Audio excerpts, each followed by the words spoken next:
Siempre supe que quería ser médica. Desde niña, mientras otras jugaban con muñecas y cochecitos, yo me fascinaba con los libros de medicina de mi padre. Papá era médico general en nuestro pequeño pueblo de Connecticut, y mamá dirigía su consultorio. Ellos tenían grandes sueños para mí, aunque no fueran los que yo elegí. Sofía, solía decir mi madre, alisando su falda siempre impecable. La medicina está cambiando. Ya no es lo que era antes. Necesitas algo más seguro. Ahora soy la doctora Sofía Chen, una de las cirujanas de trasplante más reconocidas del país. Pero en aquel entonces, era simplemente la hija decepcionante que se negaba a seguir sus planes cuidadosamente trazados. El problema comenzó durante mi último año de secundaria. Me habían aceptado en el programa de premedicina de la Universidad Johns Hopkins, la universidad de mis sueños, con una beca parcial. Pero mis padres tenían otras ideas. La escuela de negocios, anunció papá una noche durante la cena. Tu primo Marcus está ganando 6 cifras recién salido de la universidad en finanzas. Ese es el futuro. Pero papá, yo quiero ser médica como tú.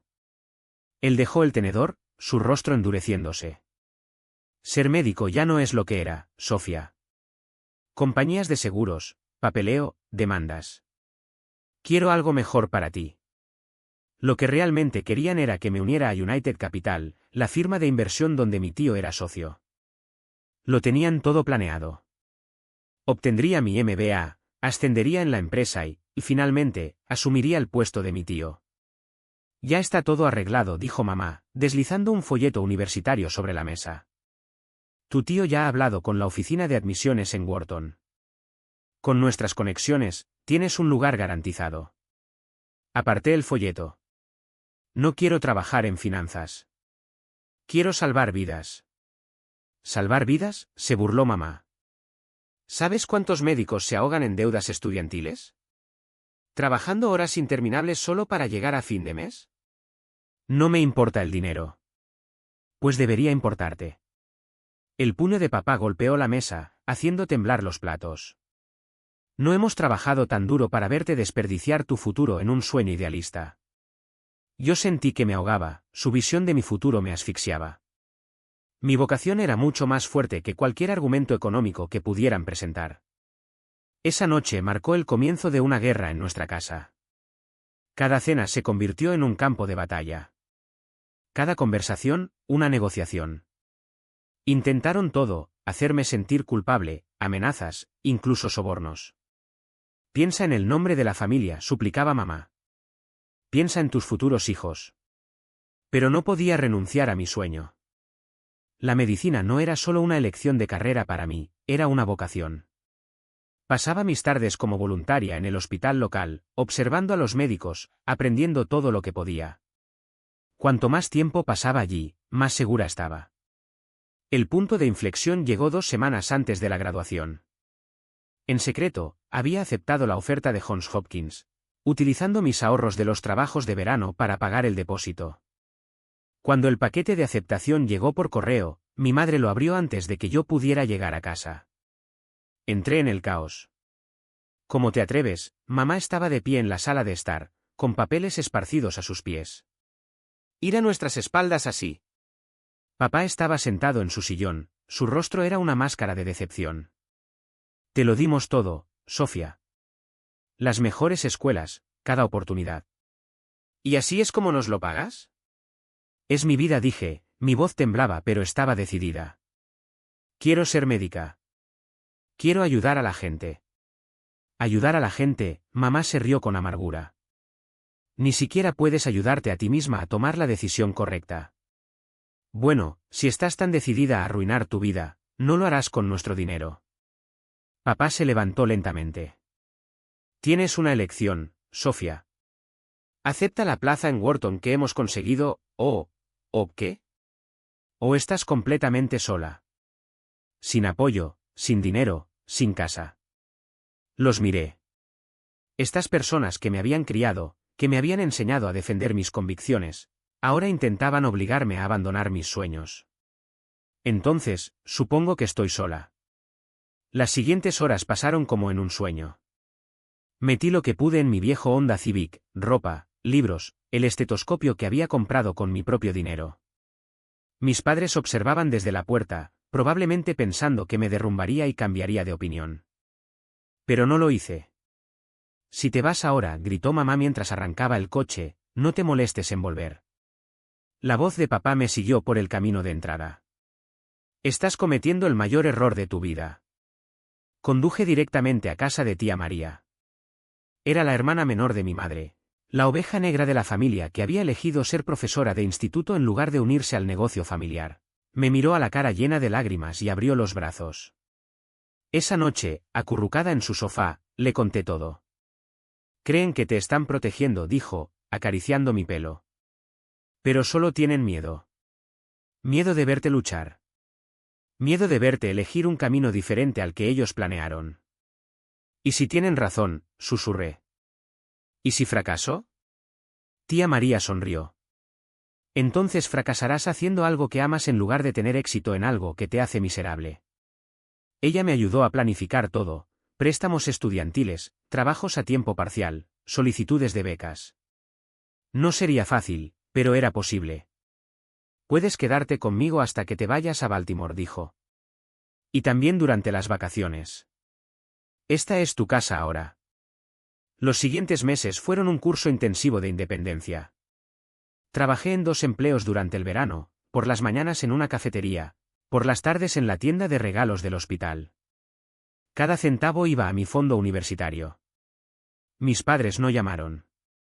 No cuando me gradué en el instituto. Tía María animó lo suficientemente fuerte como para 3 personas. No cuando empaqueté mis cosas para la universidad. Ni siquiera en mi cumpleaños. Pero mientras me alejaba de Connecticut, hacia Baltimore, hacia mi futuro, me sentía más ligera que en años. A veces, que te corten lazos es realmente liberador. Simplemente no sabía entonces que 12 años después, me necesitarían más de lo que yo los necesitaba a ellos. La facultad de medicina fue todo lo que soñaba y más difícil de lo que jamás imaginé. Mientras que la mayoría de mis compañeros tenían apoyo familiar, tanto financiero como emocional, yo me abrí camino a través de cada semestre. Entre clases, rotaciones clínicas y trabajos a tiempo parcial, dormir se convirtió en un lujo que rara vez disfrutaba. Mi primer año en Johns Hopkins, viví en el apartamento más pequeño que pude encontrar. En realidad, solo un garaje convertido con una hornilla y una ducha que apenas funcionaba. Pero era mío, ganado con mi propio dinero. Todavía recuerdo mi primer día en el laboratorio de anatomía. De pie junto al cadáver, sentí una mezcla de asombro y determinación. Este era mi lugar. Mientras que otros estudiantes se estremecían o se ponían verdes, yo estaba fascinada. Mi compañero de laboratorio, Michael, lo notó. Eres diferente, dijo durante nuestro descanso para el almuerzo. La mayoría de la gente solo intenta no vomitar en su primer día. Me encogí de hombros. Esta es la razón por la que estoy aquí, para entender cómo arreglar a la gente. Michael se convirtió en mi primer amigo de verdad en la facultad de medicina. Venía de una familia adinerada, su familia tenía un ala con su nombre en 3 hospitales diferentes, pero nunca me hizo sentir menos por tener que pagar mis estudios. Estás loca, me decía, encontrándome estudiando en la biblioteca a las 2 de la madrugada después de mi turno en la cafetería del campus. Déjame ayudarte. Mi fondo fiduciario está ahí, esperando. Esa era la frase recurrente de mi familia, la solución fácil que me ofrecían ante cada obstáculo. Pero siempre me negué. Este era mi camino, mi lucha personal, y estaba decidida a labrarme un futuro por mis propios méritos. En mi segundo año, algo cambió, descubrí mi vocación. La doctora Sara Martínez, jefa de cirugía de trasplantes, impartió una conferencia magistral que me marcó profundamente. Nos mostró un vídeo de un trasplante de corazón que ella misma había realizado. La intrincada coreografía de extraer un órgano enfermo y reemplazarlo por uno que ofrecía una segunda oportunidad de vida. Después de la clase, respiré hondo y me acerqué a ella. Doctora Martínez, me encantaría aprender más sobre cirugía de trasplantes. Me observó con detenimiento. Es la especialidad más exigente que existe. Largas jornadas, mucho estrés, guardias constantes. La mayoría de los estudiantes huyen despavoridos. Yo no soy la mayoría. Debió ser la convicción en mi voz lo que la convenció. Me ofreció un puesto de investigación en su laboratorio. No remunerado, por supuesto, pero una experiencia invaluable. Acepté sin dudarlo, aunque eso significara tomar turnos extras los fines de semana para compensar el tiempo que pasaría en el laboratorio. Mientras tanto, la vida seguía su curso en casa. Tía María me mantenía al tanto de mis padres, aunque nunca se lo pedía directamente. La consulta de papá iba viento en popa. Mamá se había unido a la junta directiva del hospital. Mi primo Marcus, el ejemplo de éxito familiar, había sido nombrado socio junior en United Capital. Preguntan por ti, me decía tía María en nuestras llamadas telefónicas semanales. Nunca lo admitirán, pero leen cada artículo sobre la Facultad de Medicina en el periódico local, esperando ver tu nombre. No solía responder a eso. El dolor de su rechazo se había transformado en otra cosa. No era exactamente ira, sino una fría determinación de triunfar a pesar de ellos, no gracias a ellos. Durante las rotaciones de mi tercer año, finalmente encontré mi lugar. Mientras que otros estudiantes temían las largas jornadas y la intensa presión, yo florecía. La cirugía se convirtió en mi hogar, el quirófano, mi santuario. La doctora Martínez lo notó. Empezó a invitarme a observar sus cirugías de trasplante, enseñándome cosas que no estaban en ningún libro de texto. Lo difícil no es la habilidad técnica, me dijo una noche mientras nos lavábamos las manos después de un exitoso trasplante de hígado. Es cargar con el peso de saber que cada decisión que tomas podría significar la vida o la muerte para tu paciente.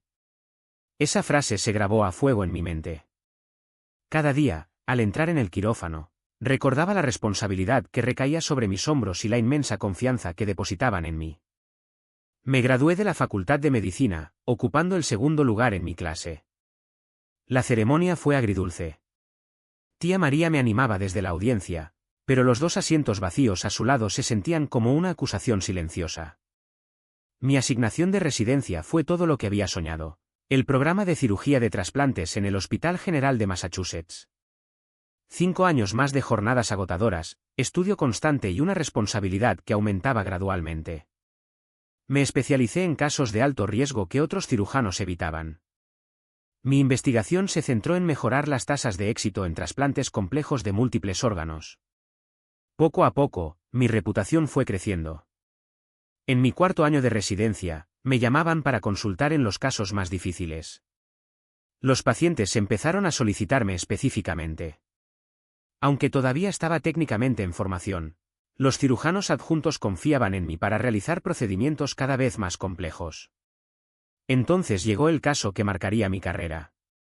Emma Collins tenía 8 años y sufría una rara condición genética que estaba causando insuficiencia multiorgánica. Necesitaba un trasplante combinado de corazón e hígado, un procedimiento tan complejo que la mayoría de los hospitales ni siquiera se atrevían a intentarlo.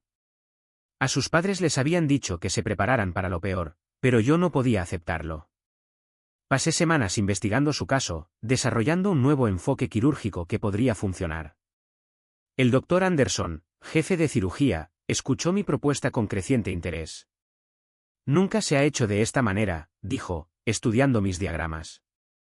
Su escepticismo inicial se transformó en una cautelosa esperanza. Era un riesgo, sin duda, pero la alternativa era perder a una niña. Y yo estaba dispuesta a asumir ese riesgo. Pero, teóricamente, podría funcionar. Déjame intentarlo, supliqué. Ella merece una oportunidad. Él accedió, aunque con una condición, él supervisaría, pero yo dirigiría la cirugía. Era mi oportunidad de demostrar mi valía, pero también mi mayor riesgo. Si algo salía mal, mi carrera podría acabar antes de empezar. La cirugía duró 14 horas. 14 horas de concentración intensa, decisiones en fracciones de segundo y una precisión que no admitía errores. A la 10ª hora, hasta el Dr. Anderson parecía cansado, pero yo me sentía más concentrada que nunca. Al cerrar, cuando el nuevo corazón de Emma latía con fuerza y su nuevo hígado funcionaba a la perfección, el Dr. Anderson me miró con un respeto que antes no había visto. Llevo 30 años haciendo esto, me dijo mientras nos lavábamos. Nunca había visto nada igual. Era una sensación indescriptible, la de saber que había superado mis propios límites. El cansancio era inmenso, pero la satisfacción aún mayor. El caso de Emma se publicó en revistas médicas. Me invitaron a presentar en conferencias, a enseñar mi técnica a otros cirujanos. A los 30 años, me convertí en la cirujana de trasplantes más joven en la historia del Mass General. Estoy segura de que mis padres se enteraron. La comunidad médica no es tan grande y las historias de éxito como la de Emma son noticia. Pero nunca se pusieron en contacto. Me repetía que no importaba. Había construido mi propia vida, mi propio éxito, sin ellos. Les había demostrado que se equivocaban en todo. Y entonces, un martes por la mañana, como cualquier otro, mi asistente me entregó un nuevo expediente. Evaluación prioritaria para trasplante, me dijo. El paciente necesita un procedimiento especializado, un caso muy complejo. Abrí el expediente y sentí que el mundo dejaba de girar. El nombre del paciente era James Chen, mi padre. Estuve mirando el expediente de mi padre durante lo que me parecieron horas. Su estado era grave, enfermedad hepática terminal complicada por un trastorno vascular raro. Necesitaba un tipo especializado de trasplante que solo unos pocos cirujanos en el país podían realizar. Yo era uno de ellos. La ironía era evidente. El camino profesional que tanto habían rechazado era ahora su única esperanza. Según el expediente, los había derivado al Mass General, su hospital local. Probablemente no tenían ni idea de que yo trabajaba aquí. Doctora Chen, la voz de mi asistente me devolvió a la realidad. La primera consulta del paciente está programada para mañana a las 9 de la mañana. ¿Debo reasignar el caso? Lo pensé. Podía pasarle esto fácilmente a otro cirujano y evitar la confrontación. Pero algo en mí, quizás orgullo, quizás ese último hilo de deber filial, me hizo negar con la cabeza. No, déjelo en mi agenda. Esa noche, apenas dormí.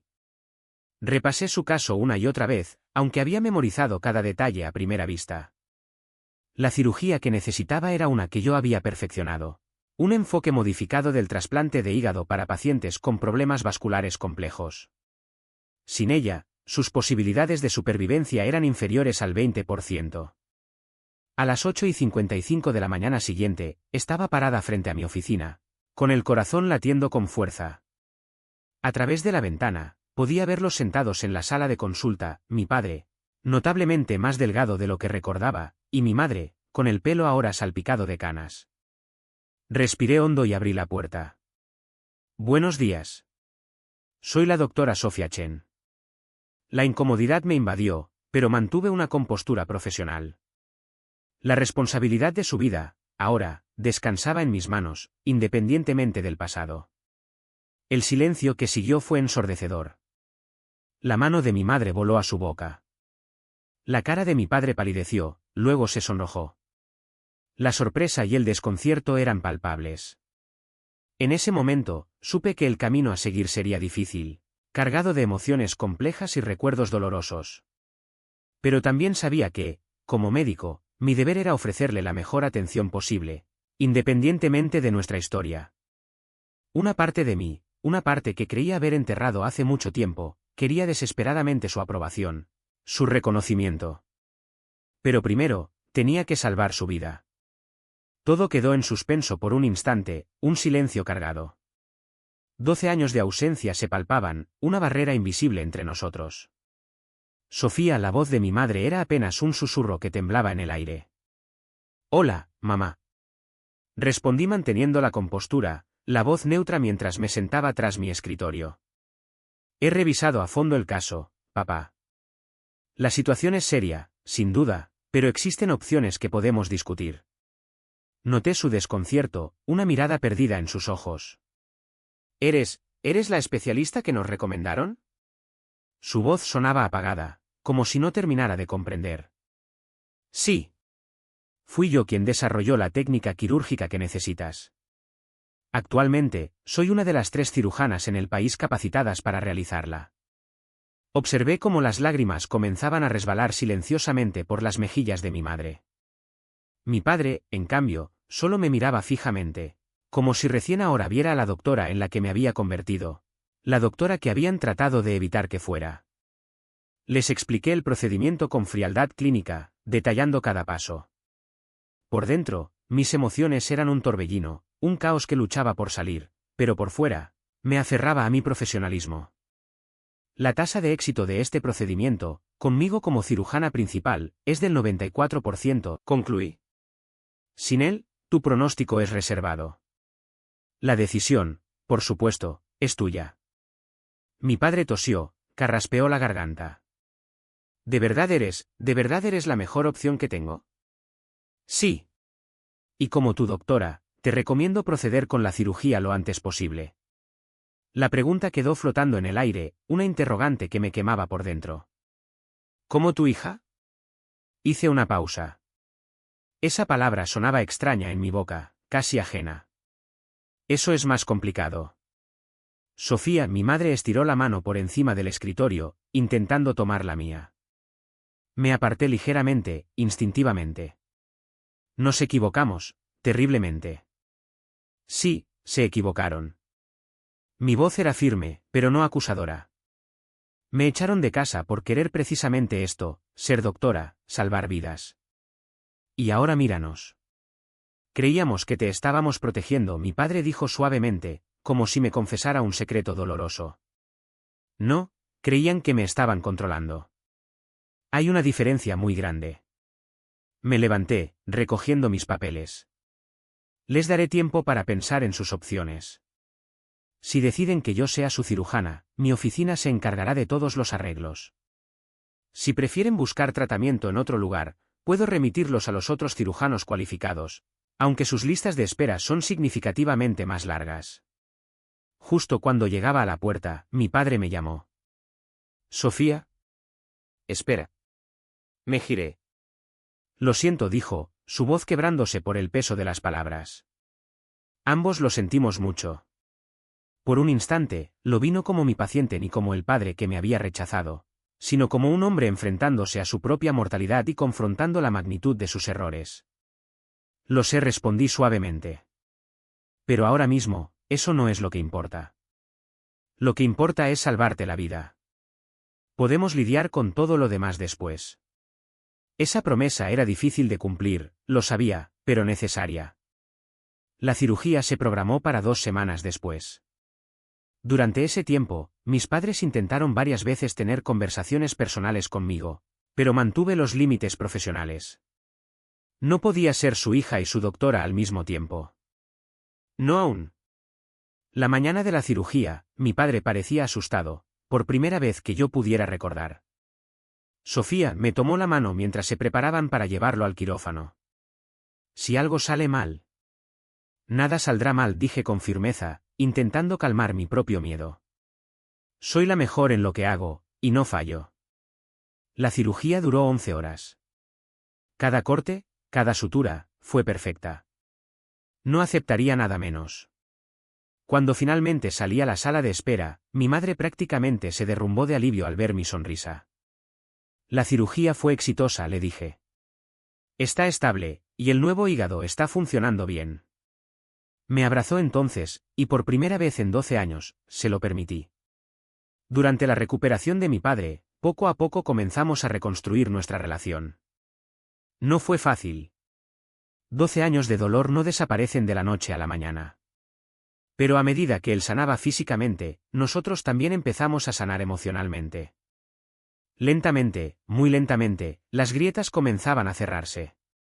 Te observo con tus otros pacientes, me dijo un día, ya en plena recuperación. Naciste para esto. Fuimos unos tontos al intentar detenerte.